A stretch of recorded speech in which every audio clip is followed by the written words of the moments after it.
Hello guys, this is Mr. Alvarez, and today I will be showing you the group bow staff form, section 3, with alterations that you can make. Okay, so we'll start with the end of section 2. The end of section 2 has us here. Left front stance, left palm is open, right palm is facing up.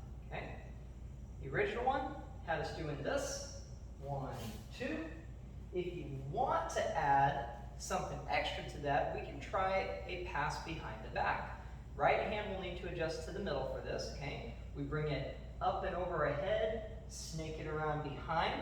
That's when you will grab it with your left hand, okay? As we do our step, okay? Once you get in that left hand, you can bring it back to the front, to this other side, grab it again with the right hand, flip it all the way until it is back behind you, okay?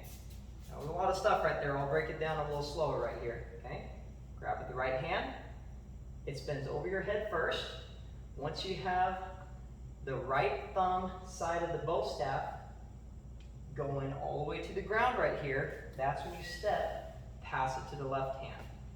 You bring it out with your left hand to the front, okay? You spin it out right here, grab it with the right hand, keep spinning it until it points down, okay?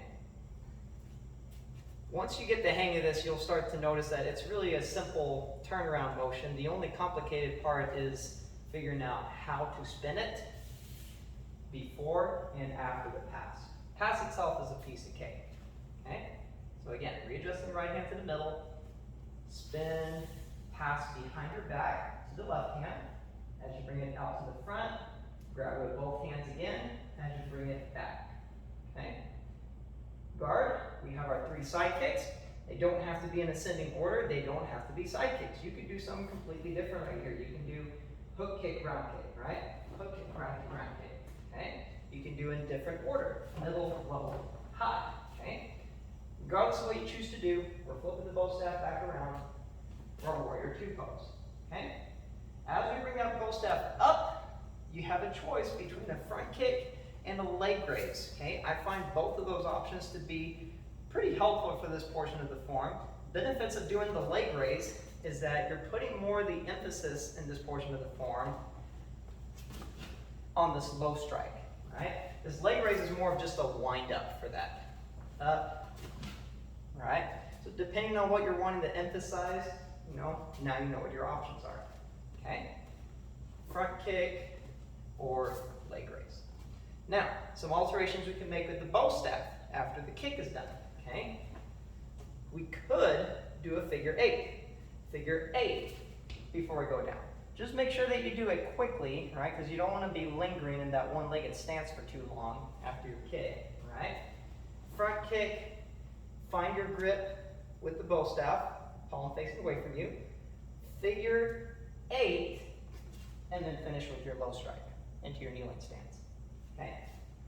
Another thing you could add right here, after you do your leg raise and you're going down, you could do a hand roll right here too. I'll turn to an angle so you can see it, right? A little hand roll before you go into your strike. Front kick, hand roll, strike. Keep in mind that if you choose to add that little portion in, the judges might not get a chance to see it, right? Right now, you're viewing it as if you're the judges. Okay, I would be kind of facing away from you a little bit as it's happening, all right? So just keep this in mind when you're trying to make your decision. Leg raise, hand roll, down, all right? Now from this portion, here's what we're doing in the original form, okay? We could do 2 other things instead. Instead of making a rigid 1-2 motion, we could just bring it around our head into our strike, okay? Just an over the head strike. All right? You could also do a release instead. Just toss the bow staff straight up, let it spin 1 time, catch it, then pop switch feet.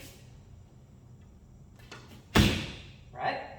Now we're going to the front, we're facing the judges. Boom, for a strike. That's what we're doing in the original one, over the head strike. If you want to add a step through spin to this, you absolutely can. Just make sure that when you do this first strike right here, that you have your grip down low on the bow staff, so when it swings through, you won't hit yourself in the belly, okay? So we bring our hands around, step through, spin, swing, and then we end right here, okay? This is very reminiscent of what we did at the very beginning of this form in section 1, right? We're readjusting those hands so they're nice and low, so you can do this first swing while keeping a straight posture, okay? Once it finishes this first swing, we can readjust our hands above our head for that final side strike, okay? The only difference between this right here and what was happening at the very beginning of the form is that here, we are adding a step through spin to those two strikes. At the beginning of the form, it is just simply a swing around and a strike. No step through spin, okay? Chip! Okay, after that's done, we have our number 3 jump front kick. You could add some additional kicks to that. You can make it 2 or 3. All right, that was 3. More like 2.5 if I'm being honest with myself, right? But if you can do 3 comfortably, go ahead and do 3, right? Comfortably, I can do 2 and make it look good, okay? And then, of course, we have that up and side strike at the end, right? Now, as we step back for those 2 pokes, you could opt to just add a little splash of side strikes instead. 1, 2, 3, 4, okay? Just doing side, side, back, forward, okay? Just to speed up that section a little bit more instead of just it being a rigid 1, 2, okay? Pretty simplistic motions right there. Spice it up. Side, side, back, forward, right? And then of course at the end right here, around the head, boom. I already alluded to this in the original video, but you could do a palm spin here instead if you wish, okay? So, palm spin, boom, finish. And then we're back to our ready position. Thank you so much. Those are the alterations that I could think of to make to section 3 of the group OSAT form. If you think of anything additional that you want to do to this form, or maybe do instead of the alterations that I showed you here, be my guest to do them. Just keep in mind that if you're doing this with a group, with our team, you'll want to make sure that your timing lines up with what everyone else is doing, okay? Now, if you're doing this as a solo form by yourself, then of course you don't have to worry about staying in sync with anyone. Change it however much you'd like. Thank you so much. I'm Mr. Alvarez.